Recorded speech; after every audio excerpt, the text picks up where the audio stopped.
किसी के दिमाग में कोई फतूर है तो निकाल दे, आईनी इख्तियारात किसी से शेयर नहीं करूंगा। वज़ीर आला सिंध का दो टोक मौक़िफ़, कहा कमेटी बनने की बात हुई है, कोई मुआहिदा नहीं हुआ। कमेटी बनेगी तो सिंध और वफाकी हुकूमत की होगी, वफाकी और सूबाई हुकूमतों के नुमाइंदों पर मुश्तमिल होगी।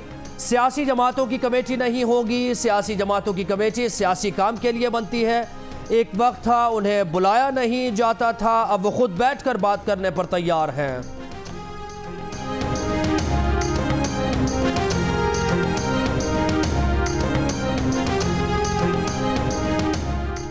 अटॉर्नी जनरल का कहना है कि वज़ीर आला सिंध को यकीन दिलाया है कि आइन के मनाफी कोई कदम नहीं उठाया जाएगा। गवर्नर राज और आर्टिकल 149 ज़ेरे गौर नहीं है। कराची से मुतल्लिक सुप्रीम कोर्ट की समाअत में आइनी ऑप्शन पर उनके बयान का गलत मतलब लिया गया। आइनी ऑप्शन का मतलब गवर्नर राज या कोई और ऑप्शन नहीं था। कराची से मुतल्लिक एडवाइजरी कमेटी तश्कील दी है, ये भी आइनी ऑप्शन है। विफाक चाहता है कि कराची में गैर जानिबदार एडमिनिस्ट्रेटर और एडवाइजरी कमेटी मिलकर काम करे।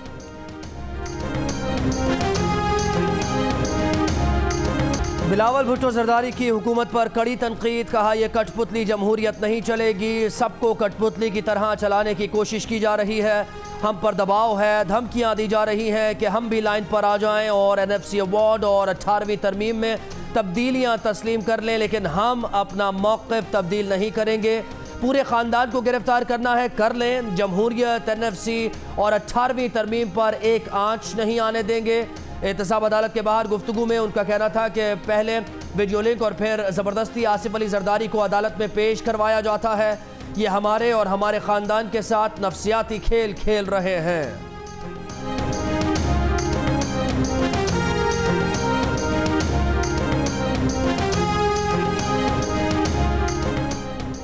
विफाकी वजीर मुराद सईद का बिलावल भुट्टो जरदारी पर इदारों को धमकाने का इल्जाम। बिलावल के बयान पर रद्द अमल में कहा, चोरी का हिसाब देने के लिए बुलाया जाता है, ये कारकुनों को ढाल बनाकर इदारों को धमकाने आते हैं।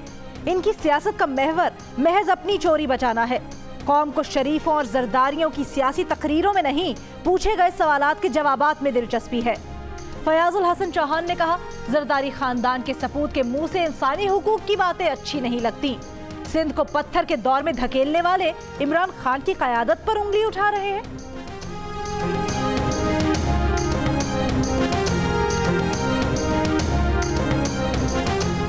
तोशाखाना रेफरेंस में अदालती हुक्म पर साबिक सदर आसिफ अली जरदारी की अदालत में पेशी, फर्द जुर्म आयद करने के लिए 9 सितंबर की तारीख मुकर्रर। आइंदा समात पर आसिफ जरदारी, यूसुफ रजा गिलानी, अब्दुल गनी मजीद और अनवर मजीद भी तलब।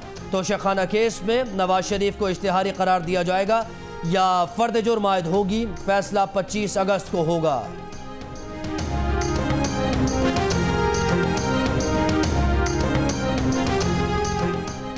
नवाज शरीफ जमानत पर हैं या मफरूर? 8 हफ्ते की जमानत का क्या स्टेटस है? क्या वो जमानत खत्म हो चुकी है? इस्लामाबाद हाई कोर्ट ने सवाल उठा दिए। तोशाखाना रेफरेंस में बजरिया नुमाइंदा पेश होने की दरखास्त पर अदालत ने रिमार्क्स दिए। मुल्जिम की इस अदालत की जानिब से दी जाने वाली जमानत गैर मुअस्सर हो चुकी है। बज़ाहिर इस अदालत के फैसले की हद तक मुल्जिम इश्तिहारी हो चुका है। नवाज शरीफ के वकील ने बताया, पंजाब हुकूमत ने जमानत में तौसीह दी थी, अभी ऑर्डर की कॉपी मौजूद नहीं है उनके पास। अदालत ने 20 अगस्त तक नवाज शरीफ की जमानत का रिकॉर्ड तलब कर लिया।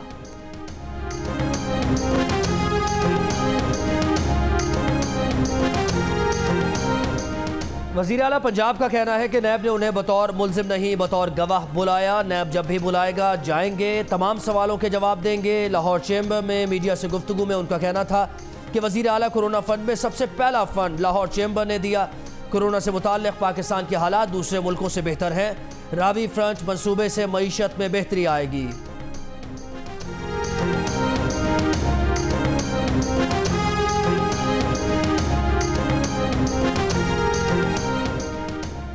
सिंध हाई कोर्ट ने शुगर इंक्वायरी कमीशन और इंक्वायरी रिपोर्ट को कल अदम करार दे दिया। नैब, FIA और दीगर इदारे चीनी की किल्लत और कीमतों में इजाफे से मुतल्लिक आज़ादाना और कानून के मुताबिक तहकीकात करने का हुक्म। शुगर मिल्स मालिकान ने शुगर इंक्वायरी कमीशन की तश्कील और रिपोर्ट को चैलेंज किया था।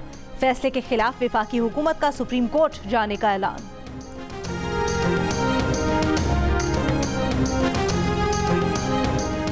मेयर कराची वसीम अख्तर कहते हैं गवर्नर हाउस में होने वाले इजलास में कराची के मसाइल के हल के लिए अहदाफ पर बात हुई है। पहले मरहले में नालों से तजावुजात हटाने का फैसला किया गया है।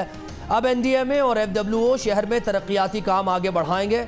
आईन में गुंजाइश मौजूद है, 20 सूबे बन सकते हैं।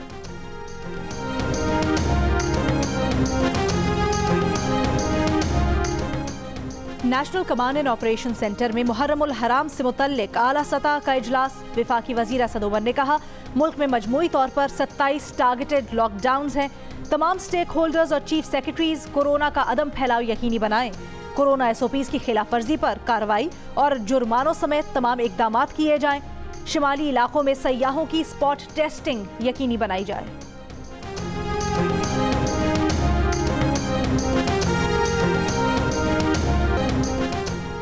वजीर आज़म इमरान खान ने कहा है कि मुल्क की मईशत से मुतल्लिक मजीद अच्छी खबरें हैं। समंदर पार पाकिस्तानियों की तरसीलाते ज़र जुलाई में $3.25 अरब से ज्यादा हो गई। पाकिस्तान की तारीख में तरसीलाते ज़र की यह सबसे ज्यादा रकम है। जून 2020 के मुकाबले में तरसीलाते ज़र में 12.2% इजाफा हुआ। जुलाई 2019 के मुकाबले में तरसीलाते ज़र का इजाफा 36.5% है।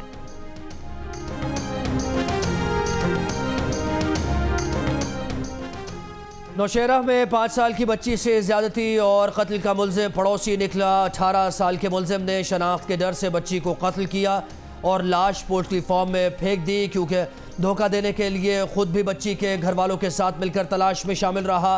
पुलिस के सामने एतराफ़ जुर्म कर लिया। कराची में हुकूमती रेट चैलेंज, मुख्तलिफ इलाकों में निजी स्कूल्स खुल गए। सूबाई वज़ीर तालीम का जियो न्यूज़ की खबर पर नोटिस, खुलने वाले स्कूल्स की रजिस्ट्रेशन मनसूख करने की हिदायत। सईद गनी का कहना है कि हुकूमती रेट को चैलेंज करने वालों के खिलाफ सख्त से सख्त कार्रवाई की जाए। Director general private schools Mansoob Siddiqui कहते हैं, चेक किया जा रहा है कि किन इलाकों में स्कूल्स खुले हैं। हुकूमत की रेट चैलेंज नहीं करने देंगे। स्कूल हुकूमती ऐलान पर ही खुलेंगे।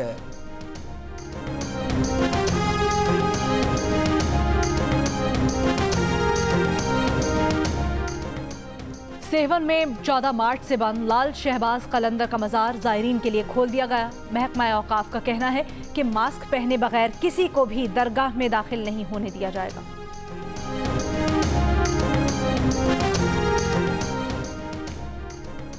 ताकतवर लैंड माफिया ने खैबर पख्तूनख्वा में महकमा औकाफ की 78% कीमती अराजी पर कब्जा कर लिया। महकमा माली तौर पर दिवालिया हो चुका। पिछले साल माली खसारा 52.5 मिलियन रुपए था। अगर सूबाई हुकूमत ने सख्त इकदाम ना उठाए तो महकमे के खसारे में मजीद इजाफे का खदशा है। एडिटर इन चीफ जंग और जियो ग्रुप मीर शकीलुर रहमान 157 रोज से कैद में। मीर शकीलुर रहमान की गिरफ्तारी, रोजनामा जंग, द न्यूज़ और जियो TV बंद करने की कोशिशों के खिलाफ मुख्तलिफ शहरों में एहतजाज का सिलसिला जारी।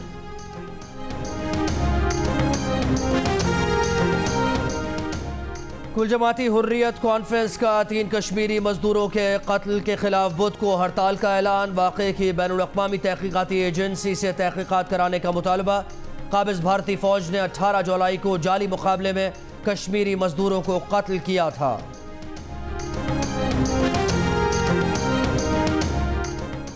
कोरोना वायरस की वबा के दौरान अवामी फलाह और बहबूद के कामों में पाकिस्तान तहरीक इंसाफ आगे रही।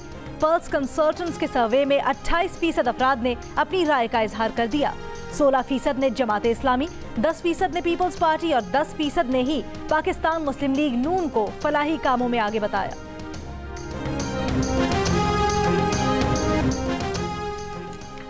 बॉलीवुड स्टार आमिर खान की तुर्क खातून अव्वल से मुलाकात पर भारतीय आपे से बाहर हो गए। सोशल मीडिया पर तबसरे शुरू कर दिए। आमिर खान पर पाकिस्तान के साथ मिलकर भारत के खिलाफ साजिश का इल्जाम लगा दिया।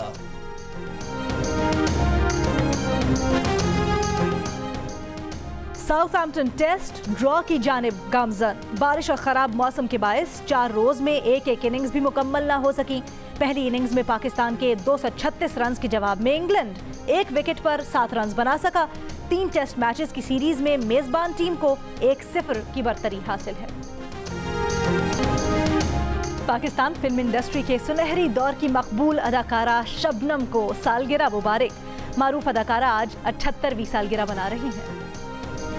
और खूबसूरत शायरी, दिलों को छू लेने वाले अशार। मारूफ नगमा निगार तस्लीम फाजली की 38वीं बरसी नहीं भूले उनके परिस्ता।